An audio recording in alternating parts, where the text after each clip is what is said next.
Okay, चलिए अगले set of questions पे चलते हैं। जैसे हमें बोला find the value of A and B for which this expression is equals to √3/2 and second expression is equals to 0 where A and B lies in between 0 to 90, मतलब 0 to 90 के बीच में angles को डिनोट कर रहे हैं ये। ठीक है, चलिए क्वेश्चन को समझते हैं। इस तरह की कैटेगरी कैसे कवर करनी है कि जैसे अपने को बोला sine a plus 2b equal to √3/2। तुम कुछ सोचो, आईक्यू लगाओ। ए और बी कब निकलेंगे? जब ये साइन हटेगा। ए और बी तभी तो निकलेंगे जब ये साइन हटेगा। ये साइन तब हटेगा एलएचएस में जबकि आरएचएस में भी साइन दिखेगा। तो पहले तो ये सोचो कि आरएचएस में साइन दिख सकता है क्या? पहली इक्वेशन के लिए बिल्कुल दिख सकता है, बिकॉज वी हैव वैल्यू कि √3/2 इज साइन 60। तो इसका मतलब क्या मैं इसको √3 को साइन 60 लिख सकता हूं? बिल्कुल लिख सकता हूं टेबल की हेल्प से। ठीक है, अब तुम दोनों को कंपेयर करो। साइन से साइन कैंसिल नहीं करेंगे कि साइन पे कुछ angle is equal to sine पे 60 डिग्री, तो वो जो कुछ एंगल होगा it would be equal to 60। तो यहां से अगर मैं लिखना चाहूं तो कहना इसे कि a प्लस 2b की जो वैल्यू होगी it will be equal to 60 degree. क्यों 60 डिग्री के इक्वल होगी? क्योंकि देखो a प्लस 2b पे जो साइन लग रहा है ना, तो वो साइन 60 की वैल्यू के बराबर दे रहा है, तो a plus b must be equal to 60। अच्छा, सेम कॉस पे भी देखते हैं कि हमको कॉस के लिए क्या दे रखा है कि cos a plus 4 times of b equal to 0। अब फिर देखो कि a प्लस 4b कब बाहर आएगा? जबकि कॉस हटेगा। कॉस कब हटेगा? जबकि 0 की जगह कॉस की वैल्यू लिखी जाए। तो 0 कॉस में कब आता है? 90 पे आता है, because we know that cos 90 equal to 0। अब तुम फिर से कंपेयर करो कि इधर cos के साथ लिखा हुआ है a प्लस 4b, इधर cos के साथ लिखा हुआ है 90। इसका मतलब डेफिनेटली a प्लस 4b जो होगा वो किसके इक्वल होगा? 90 के इक्वल होगा। अब ये तो दो इक्वेशन बन गई। ए और बी को सॉल्व करने के लिए linear equation in two variable हो गया है। तो एक काम करते हैं, इक्वेशन 1 में से 2 को सबट्रैक्ट कर देते हैं। तो ये नेगेटिव, ये नेगेटिव, ये नेगेटिव, ये ए से ये कैंसिल ही हो जाएगा। हमारे पास बचेगा -2b इक्वल टू -30 डिग्री। इसका मतलब b equal to how much? Minus से माइनस और 2 से 30 कैंसिल हो जाएगा कितने टाइम? 15 टाइम। तो b की वैल्यू कितनी हो जाएगी? 15। अब अगर b 15 है तो a निकालना है, तो अब क्या लिखेंगे? नाउ प्लेसिंग या सब्स्टिट्यूटिंग या putting b into equation number 1, किसी भी एक इक्वेशन में रख दो। तो a plus 2 times of 15 must be equal to 60। यही है इक्वेशन नंबर 1। तो ये हो जाएगा a plus 30 equal to 60। That means a would be what? 30 degree. तो सॉल्यूशन क्या हो जाएगा कि for this question a would be 30 and b is equals to 15 degree. This will be the final answer कि a और b की ये value रखनी पड़ेगी, तब जाके इक्वेशन जो होगी वो सेटिस्फाई होगी। देख लीजिए एक बार, मेरे हिसाब से समझ में आ गया होगा। ये वाली कैटेगरी भी आ गई। तो अगले क्वेश्चन पे चलते। नहीं आई तो वीडियो को यहाँ पर पॉज करो, पॉज करके इसको वापस एक बार रिवाइंड करो, देखो समझ में आ जाएगा। चलिए अगली कैटेगरी देखते हैं कि if tan theta is equals to x upon y then find the value of x sin theta plus y cos theta upon x sin theta minus y cos theta. दो तरीके हैं इस क्वेश्चन को करने के। हमें tan थीटा दे रखा है, मतलब हमारे पास परपेंडिकुलर और बेस का रेशियो है, तो परपेंडिकुलर और बेस पे एलिमेंट मान लो, उससे हाइपोटेन्यूज निकाल लो। जैसे पहला क्वेश्चन किया था कि tan थीटा दे रखा है तो अदर ट्रिग्नोमेट्रिक रेशियोज अगर निकालने हैं तो उससे साइन और कॉस निकाल लो, उनको एक्सप्रेशन में प्लेस कर दो और आंसर आ जाएगा। एक तरीका।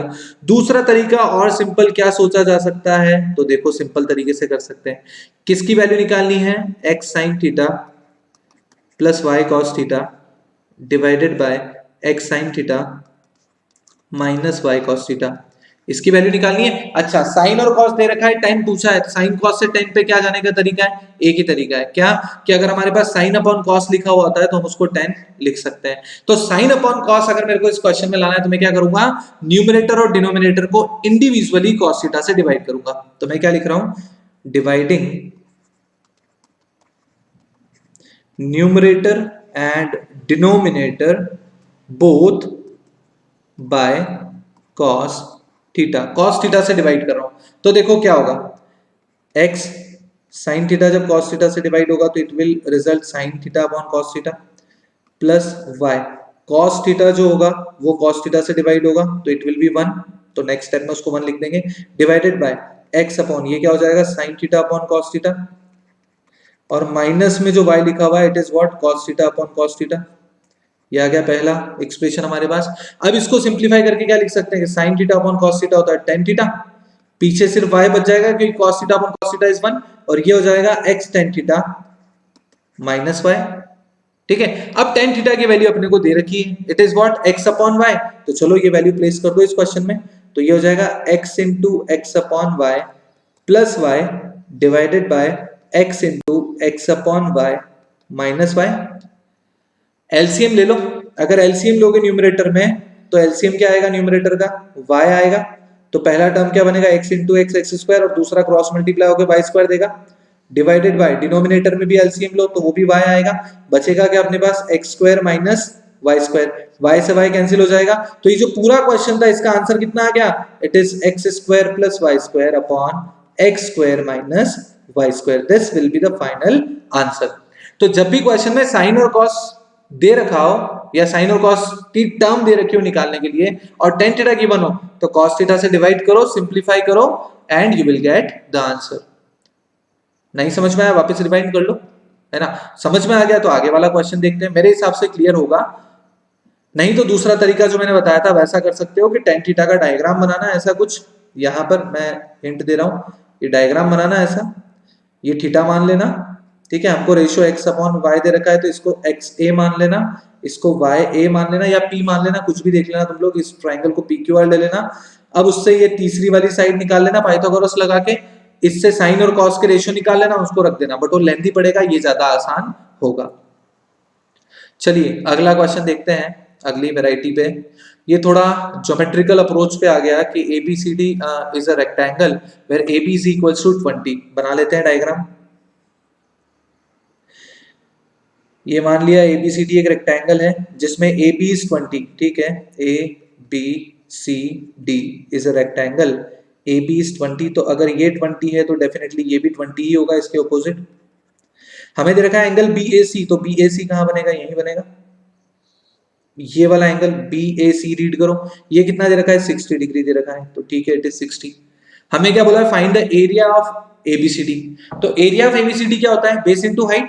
तो मैंने, या लेंथ इनटू ब्रेड्थ जो भी हो, तो मैंने इस ब्रेड्थ को लेट से P मान लिया जो हमको फाइंड करना है। तो कैन आई से कि area of rectangle ABCD would be length into breadth, this is equation number 1। मतलब हमें क्या निकालना है, हमें सिर्फ P की वैल्यू निकालनी है। तो चलो P निकालते हैं। डायग्राम देखो, ये एंगल 90 डिग्री होगा क्योंकि रेक्टेंगल है तो बिल्कुल होगा।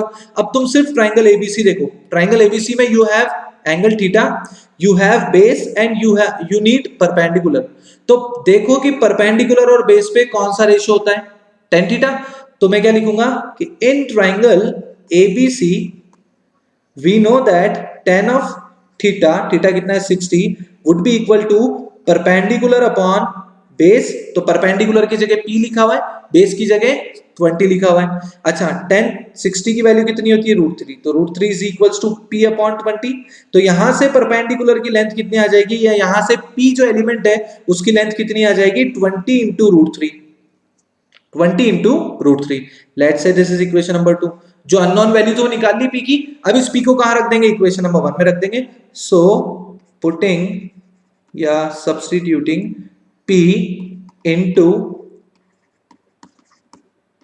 equation number 1, what will get, will get area of ABCD, rectangle ABCD is equals to 20 into 20 √3, length into breadth, ये हो जाएगा 400 टाइम्स ऑफ √3, और सिंप्लीफाई करना है तो इट इज 400 इंटू 1.732। यही तो होती है हमारे पास √3 की अप्रोक्सीमेट वैल्यू। कुछ वैल्यूज तो तुम्हें लर्न करनी पड़ेगी, जैसे √3 इज 1.732, √2 इज 1.414, √5 इज 2.23 समथिंग। तो इस तरह की वैल्यूज आपको याद होनी चाहिए। चलिए इसको सॉल्व कर लेते हैं। ये 2 जीरो पीछे आ जाएंगे, 4 3 जा 12 बचा 1, 4 7 जा 28, 29 बचा 2, और ये हो गया 6। ठीक है, 2 के बाद पॉइंट आ रहा है तो इट इज पॉइंट, तो answer is 692 centimetre square. This would be the final answer of area of this particular rectangle। तो ये हमने कुछ couple of examples देखे जिसमें अगर हमें sin और cos दे रखा था और tan भी given है तो हम ऐसे डिवाइड करके निकालते हैं।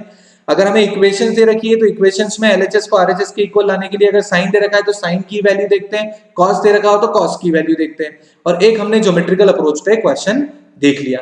तो मेरे हिसाब से ये इनफ क्वेश्चंस मैंने आपको करा दिए। अब इस कैटेगरी के जो मैंने पढ़ाया है उस पे सारे क्वेश्चन तुम्हारी स्कूल बुक से हो जाएंगे। आई रिक्वेस्ट यू कि जितने क्वेश्चन कर पाओ ट्रिग्नोमेट्री पे उतने प्रैक्टिस करो ताकि उससे तुम्हारा कॉन्फिडेंस बढ़ेगा। चलिए अगले लेक्चर में मिलते हैं। Thank you.